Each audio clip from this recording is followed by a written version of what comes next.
வாஸ்து பூஜையை வந்து பார்த்திங்கன்னா, எப்பயுமே வந்து பார்த்திங்கன்னா, கிழக்கு வாசல் உள்ள வீடுவர்கள் வந்து கிழக்கு வாசல் சாரி கிழக்கு பார்த்த வாசல் யார் வச்சுருக்கீங்களோ அவங்களுக்கெல்லாம் வந்து ஆவணி மாதமும், மேற்கு வாசல் வச்சுருக்கிறவங்க வந்து பார்த்திங்கன்னா மாசி மாதமும், வடக்கு வாசல் வச்சுருக்கிறவங்க எல்லாருமே வந்து பார்த்திங்கன்னா வைகாசி மாதமும், தெற்கு வாசல் வச்சுருக்கிறவங்க எல்லாருமே கார்த்திகை மாதமும் பூஜை செஞ்சால் ரொம்ப விசேஷமாக சொல்லப்படுகின்றது. மற்ற காலங்களில் வந்து செய்வதை விட இப்போ நான் சொன்ன இந்த காலங்களில் செய்வது வந்து பார்த்திங்கன்னா, உங்களுக்கு வீடு விருத்தி வந்து நல்லாயிருக்கும். வீட்டில் எந்த ஒரு தொந்தரவுகளும் இருக்காது. வீட்டில் உள்புறமும் வலது பக்கமும் அதிக அறைகள் இருக்குங்கிறத மட்டும் இருக்கணும் அப்படிங்கிறத மட்டும் மனசில் வச்சுக்கொள்ளுங்க.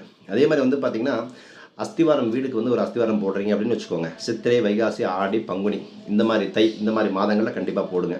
வீடு கட்டக்கூடாத மாதங்கள் ரொம்ப நிறையா வீடுகள் வந்து நிற்கிறதுக்கு மிக முக்கியமான காரணம் ஆனி, புரட்டாசி, மார்கழி, பங்குனி இந்த இதில் நீங்கள் வந்து கையை வச்சிங்க அப்படின்னா அது பாதியில் நிற்கும். கிரகப்பிரவேசம் செய்வதற்கு வந்து சித்திரை, வைகாசி, ஆவணி, ஐப்பசி, கார்த்திகை இந்த மாதிரி எடுத்துக்கோங்க. மேற்கூரை போட்டாலும் கதவு போட்டாலும் சுவர் தாவரை பூசா வந்தாலும் கண்டிப்பாக